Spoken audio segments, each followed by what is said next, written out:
About closing costs. It seems like there's so much confusion with closing costs. Now, since you're the expert, are closing costs and who pays for these? Okay, so yes, there's a ton of confusion around this for good reason because people will use the word closing costs and they're referring to one of three things. All right, we are back in the studio with realty expert John Brodeen with Berkshire Hathaway. Now, John, I heard Berkshire Hathaway just had your big holiday party the other night, and that's the thing about Berkshire Hathaway. When you guys do it, you do it upright. They do.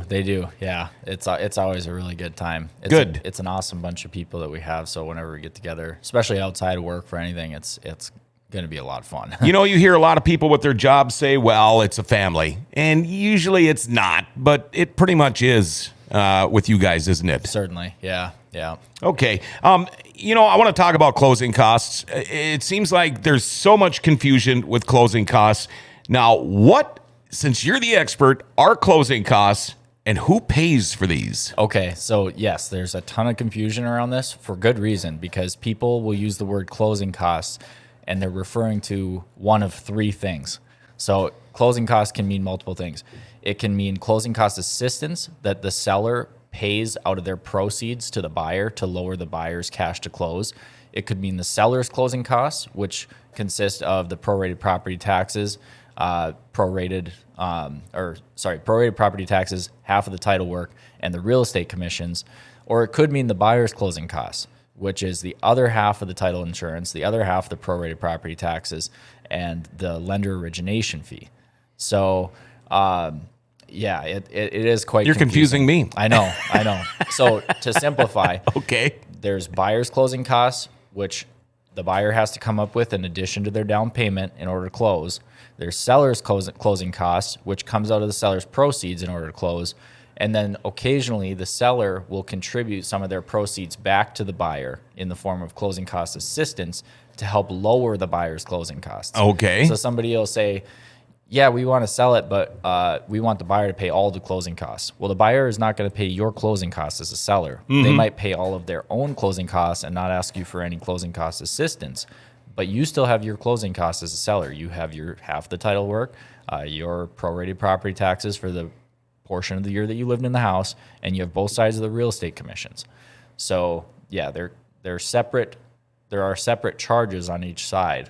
It's not just one big lump that's closing costs that somebody has to decide who pays it or they split. Okay, so when something like that, say you've got the buyer and the seller, mm-hmm. and they're going back and forth on who's going to cover all this stuff, is that where you, as a realty expert, do you come in as kind of a mediator, or do you let those guys figure that out on their own?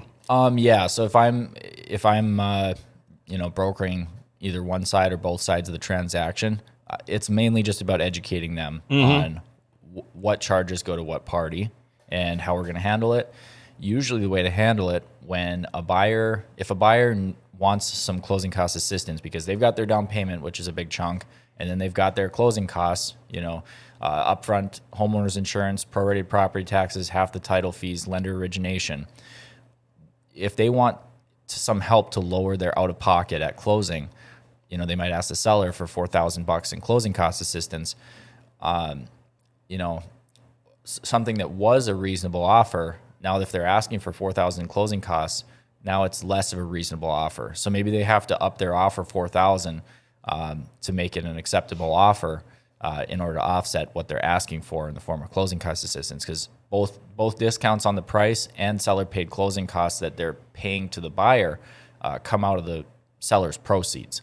So yeah. Okay, so is there kind of a way to fidget this a little bit? Because when I bought my last house, it needed a lot of things. Mm-hmm. So we worked out a deal, and I don't know how this all went down. My realtor at the time now has since passed, but I know after the buyer got their check from our lending company, then the seller, once we paid them, or once they got paid, then they gave us a chunk of money back.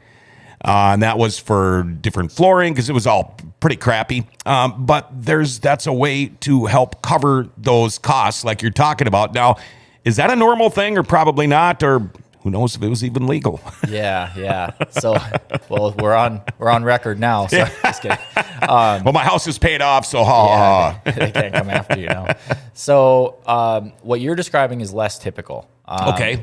So what you're saying is after the closing, after the funds had been dispersed, they wrote you a personal check Yes. back. Yes. Okay, so that's a less common way of doing things. You do see it every now and then where the buyer agrees to buy the seller's like snowblower or patio set or some furniture and writes them a personal check because we don't want to make that a part of the purchase agreement. Okay. As far as like the seller writing the buyer a check, that's less common. There's limits on the amount of closing cost assistance you can get. Okay. Like, so you might be, with certain loan types, you're limited to get 3% of the purchase price in closing cost assistance. And usually it's going to be on the HUD, which is the closing disclosure. Okay. That's pretty much how it's always going to be, that the seller is contributing X amount back to the buyer. And it shows up as a credit on the buyer's closing disclosure, and it shows up as a debit on the seller's closing disclosure. Okay. And when you mentioned that, I do have a good friend that bought a place here a few years back and just out of town a ways, but big yard, almost like a farm. Okay. But a lot of things were included in the sale, like lawnmowers, tractors, those kind of things. And they all just stayed right there. I mean, it was a win-win for everybody. Yeah. Yep. And sometimes the lender will make you write something in there that these things are included at no added value. Basically, the lender doesn't want to be given a 30-year loan on a lawnmower. Sure. So, so you can just say that, yeah, they're included, but at no additional value or something like that. Yeah, there are creative ways to do these sort of things. It's less typical, and I don't know the legality of it. That'd be something for a lawyer. A lender would probably be able to answer that as well. Okay. Maybe, but so with everybody is, with all the confusion about closing costs, do you find, does this scare people?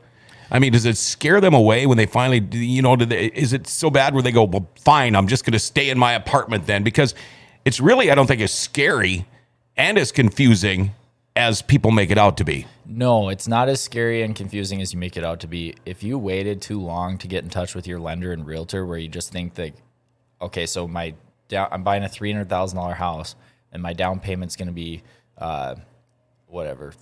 I should have picked easier numbers. You're buying a $100,000 house. There you go. And your down payment is going to be $5,000. So they think that the day that they save up $5,000, they're going to be able to buy a house.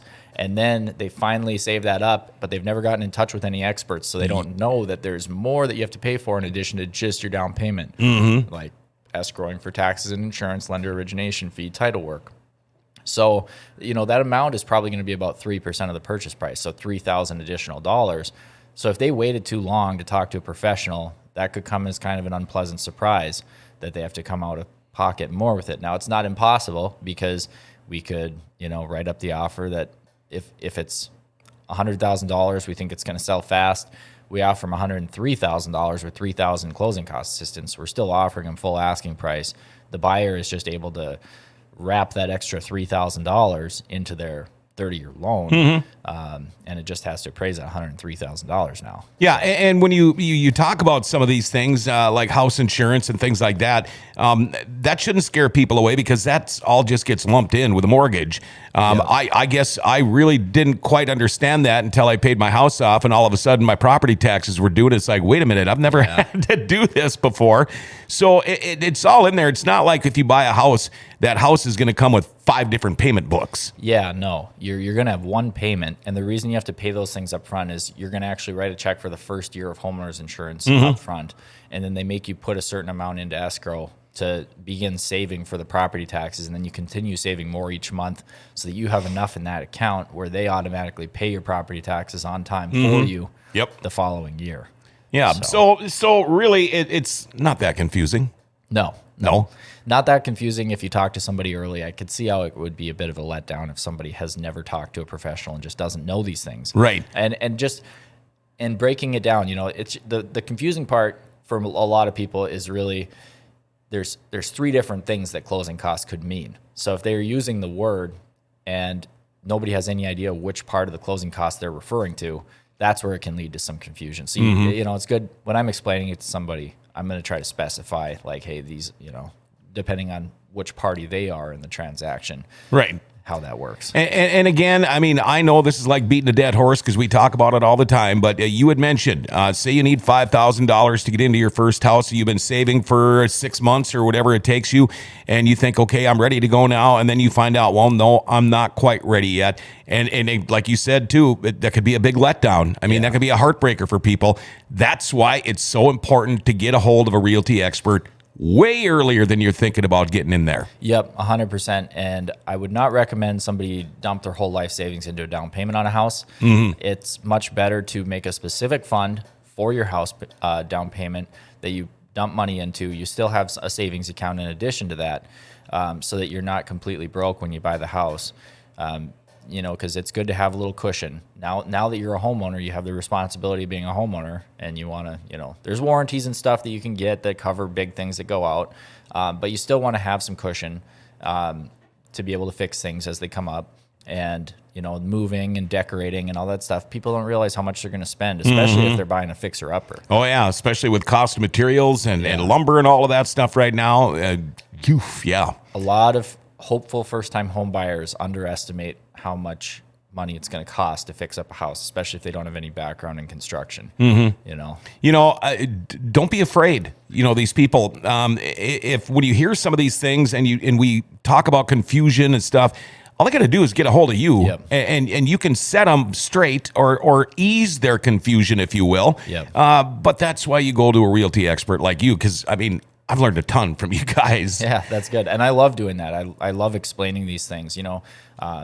I love the excitement that comes from somebody buying their first house. Watching them go through that process. It's a big milestone in their life, and I feel kind of lucky to be able to be a part of it and help them and hold their hand through the whole thing. So. Yeah, and if somebody comes to you and say, this is what we're looking at down the line here, don't shy away from the fact that, okay, John Brodin steered us in the right direction. I'll get a hold of him again in 6 or 8 months. I'm sure people are thinking to themselves, I don't want to do that to the guy after he did all that work, but that's just kind of the way it goes. Yeah, I'm always available to people, after closing.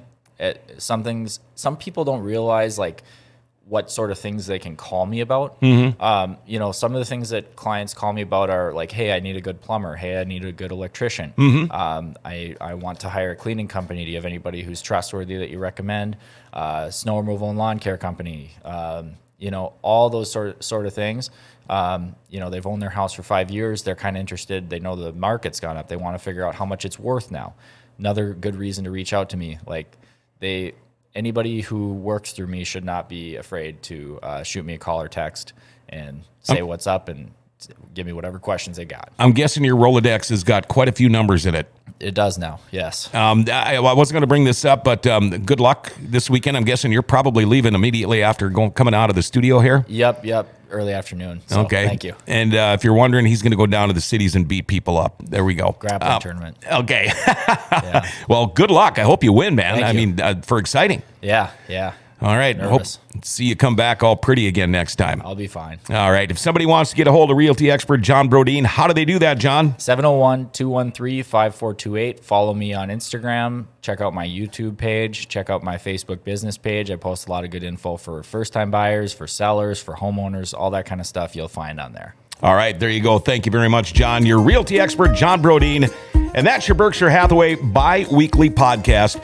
Tell you what, everybody out there watching, have yourself a great weekend. Enjoy the snow we're supposed to be getting tonight. Don't put the snowblower away yet. Until Wednesday, there you go, your Berkshire Hathaway bi-weekly podcast.